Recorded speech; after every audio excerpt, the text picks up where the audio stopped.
రాష్ట్రం మొత్తం ఒక దేశం మొత్తం ప్రైవేటీకరణ జరిగితే ప్రజలకు ఉపాధి అనేది వస్తుందని మీ నమ్మకం.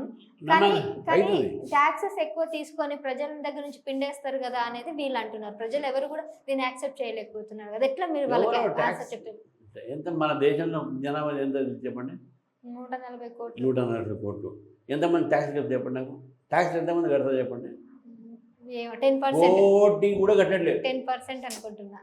కోటి మంది కూడా కట్టట్లేదు. 140 మందిలో ట్యాక్స్ పేయర్స్ జనాభాలో కోటి మంది కూడా ఇన్కమ్ ట్యాక్స్ కట్టట్లే. అందుకేనా ఇప్పుడు నిర్మలా సీతారామన్ ఇష్టానుసారంగా అన్నిటి మీద ట్యాక్స్ వేయడం జరుగుతుంది? నిర్మలా సీతారామన్ కట్టడం కాదు, మిడిల్ క్లాస్ ఫ్యామిలీకి చాలా ఇబ్బంది అవుతుంది. ట్యాక్స్ కట్టకూడదా? పాప్కార్న్ కు కూడా ట్యాక్స్ ఏంటండి? పాప్కార్న్ ట్యాక్స్ అన్ని ట్యాక్స్ ఉంటుంది. ఇప్పుడు ఇది వాటర్ బాటిల్ ఉంది, ఈ వాటర్ బాటిల్ ట్యాక్స్ లేదా? ఉంది. మళ్ళీ దాన్ని ఏమంటాం అంటే, మీరు ఇంతకుముందు అంటే మీరు ఇంకా మీరు కొన్ని తెలుసుకోవాలి ఏమంటే, ఈ బాటిల్ ఇంతకుముందు దీని మీద ఏముంటుండే, మీకు లోకల్ ట్యాక్సెస్ ఉంటాయి, స్టేట్ ట్యాక్స్ ఉంటాయి, ఎక్సైజ్ ట్యాక్స్ ఉంటాయి, దీని మ్యానుఫ్యాక్చరింగ్ ట్యాక్స్ ఉంటుంది, దీనికి మళ్ళీ ఎంఆర్పి ఉంటుంది, దీని ఎంఆర్పీలో ఇంకో ట్యాక్స్ ఉంటుంది, ట్రాన్స్పోర్ట్ ట్యాక్స్ అవన్నీ ఉంటాయి. ఇప్పుడు అవన్నీ తీసేసారు, ఒకటే ట్యాక్స్. అప్పుడు కూడా మీకు 20 పైసలు పడేది ట్యాక్స్ దీంట్లో, అప్పుడు కూడా 20 పైసలు పడేది, ఇప్పుడు కూడా 20 పైసలు పడుతున్నాయి. అప్పుడు 10 రకాల ట్యాక్స్లు ఉంటున్నాయి, ఒకటే tax GST, goods and service transport. దీని తప్ప ఇంకేదైనా ఉందా? మీకు ఏదైనా ట్యాక్స్ పడతాయా? లేదు. ఒక పెట్రోల్ దాని మీద మీకు లోకల్ ట్యాక్స్ పడుతుంది, ఇది వ్యాట్ అంతే. సో కాబట్టి ట్యాక్సెస్ ఏం పెరగలేదు, ట్యాక్సెస్ని సింప్లిఫై చేశారు. One nation one tax, one ట్యాక్సే. ఇప్పుడు మీకు excise tax, toll tax. Excise tax అంటే మందు వరకు ఇక్కడ ఉన్నది.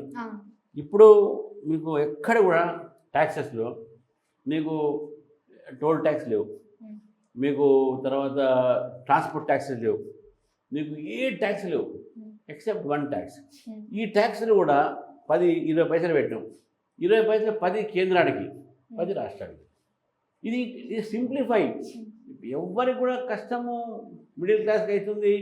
కాబట్టి ఎంత కాంగ్రెస్ పార్టీ చేసేది ఏంటంటే, వల్లకాడుకు కూడా ట్యాక్స్ పెడతారు, పాప్కార్న్ కూడా ట్యాక్స్ పెడతారు, ఇవన్నీ అన్ని అబద్ధాల ప్రచారం. ఏం లేదు దీనిలో. ట్యాక్స్ ఉన్న ట్యాక్స్ని సింప్లిఫై చేశారు. ట్యాక్స్లో అన్నింటిలో గతంలో కూడా ట్యాక్స్ అన్నింటి మీద ఉండే. మీరు సినిమా థియేటర్ పోతారు కదా, సినిమా థియేటర్ పోయినప్పుడు మీకు ఒక ట్యాక్స్ పాప్కార్న్ ఉంటుంది. పాప్కార్న్ మీద వాడు బిల్ అడగండి, అని మీరు బిల్ అడగండి. గతంలో బిల్, ఇప్పుడు కాదు, పాత బిల్ అడగండి, ట్యాక్స్ ఉంటుంది అంట. అన్నిటి ట్యాక్స్ ఉంటుంది. ట్యాక్స్ లేకుండా ఏది కూడా ఉండదు. ఇప్పుడు మేము కూడా ఉన్నాం, మీ ఇన్కమ్ ట్యాక్స్ కడతాం. ప్రొఫెషనల్ ట్యాక్స్, సర్వీస్ ట్యాక్స్ గతంలో ఉంటున్నాం, ఇప్పుడు లేదు, తీసేశారు. మళ్ళీ జిఎస్టీకి వచ్చింది. మీరు హౌస్ ట్యాక్స్ కడతారు, కట్టారు.